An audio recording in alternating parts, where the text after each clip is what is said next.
So the name of the prototype is Time for Future, and an exchange program between the countries Portugal and Germany. This program addresses, or this exchange addresses the need to see and match certain needs and challenges, and also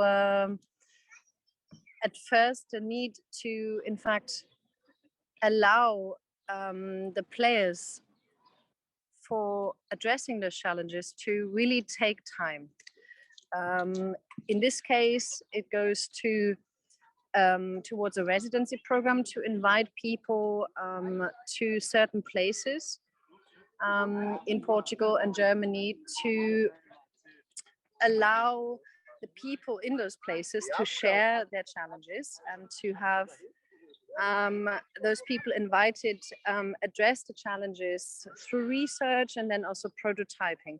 So one could say it's a residency program. It's very much modeled after an arts residency program, where people have a studio, have a place to live, really are with the people in, let's say, a village setting, and also get a certain income. So let's call it a basic income, to take the time for research as well as prototyping in that particular place.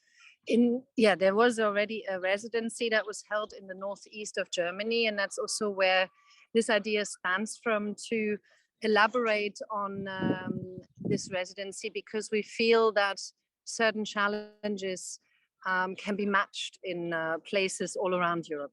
So when it comes to, for example, the challenge of water, like maybe it be water mismanagement, or generally not enough groundwater to really plan into the future. There was also topics like a seed bank. What does it mean to build up a seed bank in one particular place?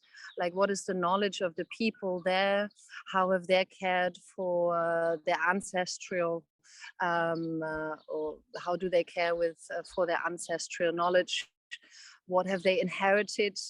And so one residency in that village worked exactly on that, to really focus and zoom in on how a seed bank in a village could be built up. And another residency was on, and which also goes hand in hand, on the education for a certain development. So let's call it sustainable or regenerative development. I found this image very powerful, and I showed this image at an event with the volunteers from a university, and they said, wow,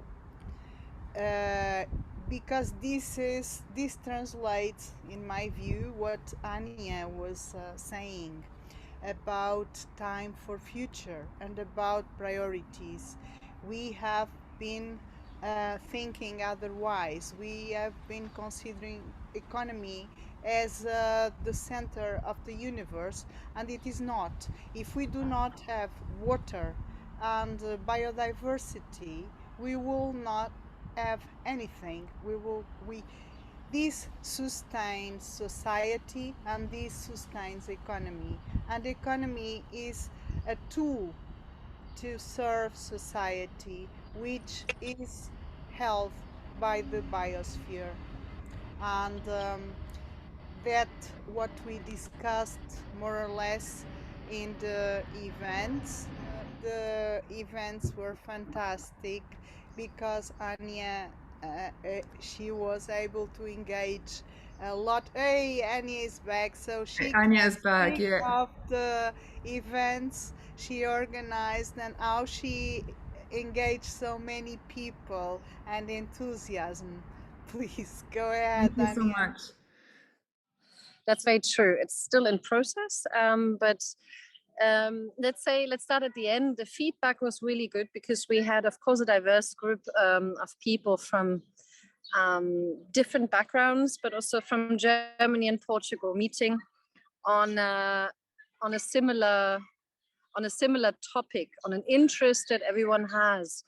the question again was, how can we create time for future? Meaning, how can the organizers and the people that we then invite as organizers, how can we really have qualitative exchange? And I think on that note, what happened naturally with me was there was, of course, a timeline, there was a schedule, there was topics, there was people that we were meeting.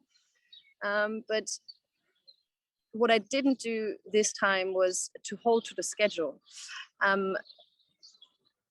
There was an allowance for this qualitative exchange that we also have here. Of course, time is limited, and it's always good to have a space holder and a timekeeper. But in this sense, there was a timekeeper, but we always extended a bit more, and we told the people, okay, this is great, round it up, but continue. So there was never a break, and it still worked really well, because people these days, I feel, especially through the pandemic, are so used to the Zooming and through short calls and to calls in general. And I felt that's one reflection that has been translated into also offline calls. So people are more able to take that kind of notion into a practical meeting where we come together on eye level. We want to achieve something, but at the same time, we want to also have qualitative exchange. So the stakeholders, were very diverse from Portugal and Germany. It was a group with background in farming, background in research, working on EU level, working on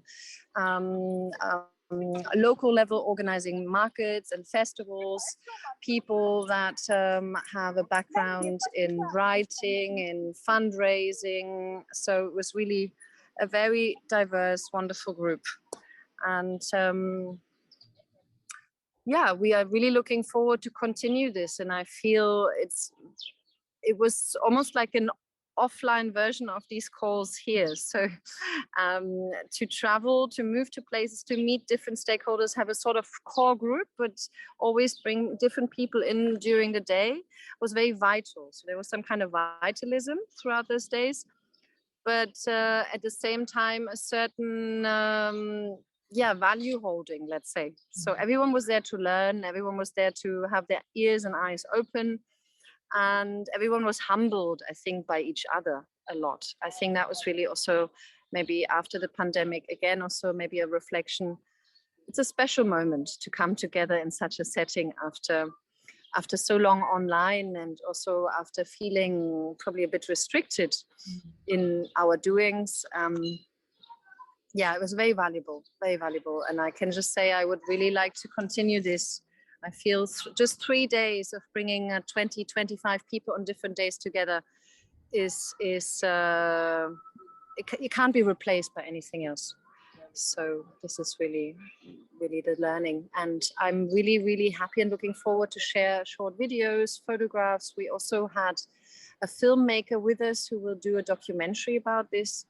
And we would really, really like to continue these kind of exchanges. So hopefully beyond this first one, beyond the second one in Germany, also really open to speak to any of you to make this happen, and also share ideally how we did it, what kind of people, to help you understand how to organize that also yourself. When you look at it, like it's out of your head, right? It's happening. It's out there in the real world. When you look at it right now, what do you see as your highest hope for this prototype that you're bringing into life? For it not to just be a one-off. I think that was also the learning, and this is why I felt it was so important for the people to have the time to get to know each other. We invited stakeholders from both regions, and we matched them. So that was also quite important, and that maybe was the key, to look at who in each region is doing something where they can move on. So, and it took me a few days to send a follow-up email, and people already called. They would really like to have the emails because they couldn't wait to contact the people. And that was a success. I think that was successful because beyond us organizing this has its own life already, where people are already thinking how they could move together and make things happen. So, for example, we invited someone who works, who's a trained actor, but has worked in permaculture and regenerative and syntropic agriculture for the last 5-6 years. So he's very active. He never's been a guide, but we booked him as a nature guide. So he took us through places, through a city, and made us look and zoom into the city, how diverse the city actually is, much more diverse than outside of a city. In Germany, as well as in Portugal, by the way, you have about 20 species just walking for 5 minutes, different trees all next to each other, and all these parks landscaped. And then you drive out of the city and you have monocultures in forests, you know, pine forests, or in Portugal, eucalypto, and so on and so on.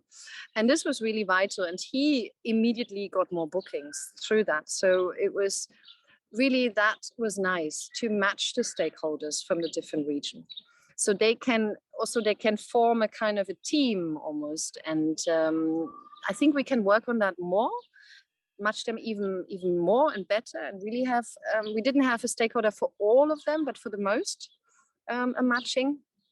And I would say that was really vital and a key to that. So I would hope that beyond this one meeting and the next meeting in early autumn, it takes on its own life. And I think I would really like to keep that always in mind and also plan for that. How can it, beyond our meetings, really become something where it's almost like a pilot for many different little strands taking off from there, and it can also come back. I mean, it comes later, but where people really work together and always remember that residency program, and feel also connected to it, because they then are mentors. They become someone that have shared this journey together from the beginning and can give their value and their knowledge all the way. And I hope for it to span for many years, and for many, many residency programs to happen all around the world, where we just give initiation or help, and we can focus on Portugal and Germany, and others do it in other countries. That would be my hope, to really have a sort of a core group that can help to make this happen. That's wonderful. I'm wondering, we created the u.lab hub as a support structure to be there to serve those doing climate action in the European Union. And I wonder, how has this been useful for your work, or what has it made possible that otherwise would maybe have happened in a different way? I think it's exactly that what made the qualitative exchange, to be honest, to be reminded regularly oneself how communication can change language, how communication can change the way I transmit knowledge, or I even engage with people. So I think these sessions over the last months have helped to just always remind. It's been a learning, and it's never stopping. So I think if you're in this program, you naturally apply it in less or more ways, but for sure in the future even more. So I think, I mean, we did exercises that we also do here. So journaling was one, of course, the sensing journeys, and to also take time before. So we really infiltrated also the time for future, the slowing down for quality. That was as not slow is maybe also the wrong word, but to qualitatively zoom in, if you want to call it that. Yeah, that was very helpful. Well, I would say that from the beginning, because the stakeholder interviews, choosing stakeholders, making decisions on that note, that was most scary, because in the end, there's so many, and you wonder, who now, like what makes sense. And so I think that was vital to, in the end, make a decision. And I wouldn't say play safe, but again, this matchmaking was very interesting. So to choose people for these kind of first moments and therefore elaborate from there, because those are already people, stakeholders, let's say, that are aligned somewhat. And those are people that then form a team naturally, because that was qualitative exchange and these people are there now. I don't think I would hesitate to call any of them for any kind of questions now, or for any kind of future projects, or for any, and they wouldn't either. So I think that was for me a good learning, to finally make a decision, match make, and then there is no end to stakeholder events. And I think that's also important for them to gradually grow, at least for me. That was important, to look towards, okay, what could be the next topic? Who would they then invite? This is also what we want to do, to invite the same team again next year, and all of them invite one person. They can choose, because they now know what it looks like, what it feels like. They bring a teammate, they bring someone they find vital and surprise us with it almost. And so naturally this becomes something else. And I think that that was a nice realization, to also delegate and give it to them to build a team with us, so we don't have to do it all ourselves and our own.